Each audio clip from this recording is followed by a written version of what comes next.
Hi guys, welcome to I dream. నేను మీ చాణక్య. ఈరోజు మనము స్వాగ్ మూవీ యొక్క రివ్యూ అనేది కూడా తెలుసుకోబోతున్నాము.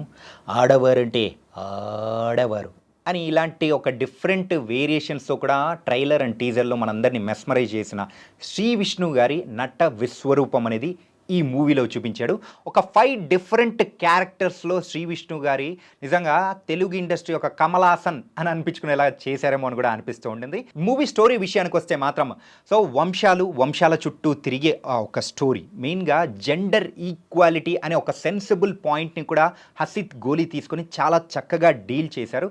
ఇలాంటి సెన్సిబుల్ పాయింట్ తీసుకొని అర్లియర్గా వచ్చిన కొన్ని మూవీస్ కూడా బాక్స్ ఆఫీస్ దగ్గర అంత సక్సెస్ కూడా కాలేకపోయాయి. కానీ ఒక ఎంటర్టైన్మెంట్ వేలో అది కూడా శ్రీ విష్ణు గారి మార్క్తో కూడిన ఒక ఎంటర్టైన్మెంట్ని మిలగలిపిన మూవీగా కూడా ఈ స్వాగ్ని మనం చెప్పచ్చు.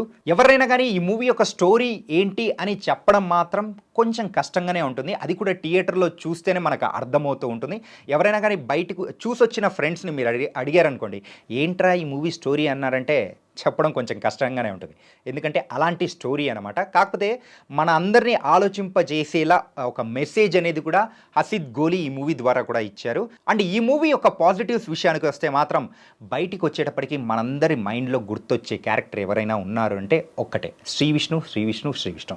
ఒక 5 డిఫరెంట్ క్యారెక్టర్స్లో సో ప్రతి క్యారెక్టర్కి దాని తగ్గట్టు ఉన్న వేరియేషన్స్ కానీ ఆ లాంగ్వేజ్ కానీ అన్నీ దాని తగ్గట్టే హోంవర్క్ అనేది కూడా చేసుకున్నారు శ్రీ విష్ణు గారు.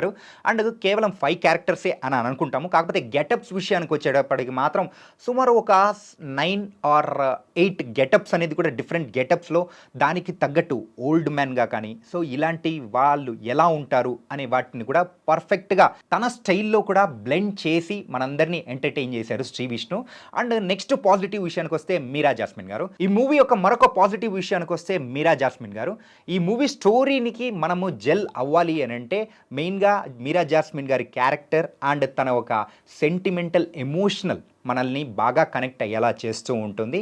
మన ఇంట్లో కూడా ఇలాంటిది వచ్చిందంటే ఎలా డీల్ చేయాలి, ఎలా చేస్తుంటారు ప్రజెంట్ సొసైటీ వాళ్ళు అని చెప్పే దాన్ని పర్ఫెక్ట్గా మన స్క్రీన్ మీద అయితే చూపించేశాడు హసిత్ గోలీ.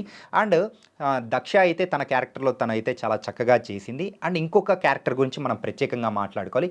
పురుష జాతి అహంకారినిగా అండ్ అటు రాణిగా అండ్ ఇప్పుడున్న జనరేషన్ యాక్టర్గా కూడా రీతు వర్మ చాలా చక్కగా చేసింది. 30 years ఇండస్ట్రీ పృథ్వీ యొక్క కామెడీ కానీ అండ్ రవిబాబు గారి వదిలే ప్రాసలు కానీ మనందరినీ చాలా చక్కగా ఎంటర్టైన్ చేస్తూ ఉంటాయి. అండ్ ఇంకొక పాజిటివ్ ఏంటంటే సో ఇంటర్వెల్ బ్లాక్ అయితే శ్రీ విష్ణు గారు ఒక సర్ప్రైజింగ్ క్యారెక్టర్లో మనందరినీ కూడా సర్ప్రైజ్ అయ్యేలా చేస్తాడు. ఖచ్చితంగా ఆ ఒక క్యారెక్టర్లో చూసిన తర్వాత మనందరం ఖచ్చితంగా సర్ప్రైజ్ అవుతాము థియేటర్లలో.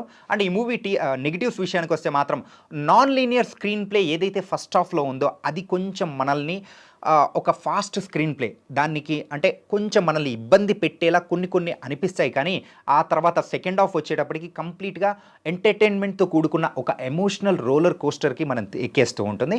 అలాగే కొంచెం ఎమోషనల్ డోస్తో పాటు మెసేజ్ ఓరియంటెడ్ డోస్ ఎక్కువైంది అని అనుకునే వాళ్ళకి మాత్రం అరే ఏంట్రా ఇది అని కొంతమందికి మాత్రం అనిపిస్తుంది. కాకపోతే అది రిసీవ్ చేసుకునే పర్సన్ని బట్టి ఉంటుంది. ఒక సెన్సిబుల్ పాయింట్ని కూడా చాలా చక్కగా డీల్ చేశాడు హసిత్ గోలీ. మొత్తం మీద అయితే ఈ మూవీ సో శ్రీ విష్ణు ఒక స్వాగ్ని చూపించేశాడు. సో ఇది ఇవాల్టి రివ్యూ. మరో రివ్యూతో మళ్ళీ కలుద్దాం. అంతవరకు take care. This is your Chanakya.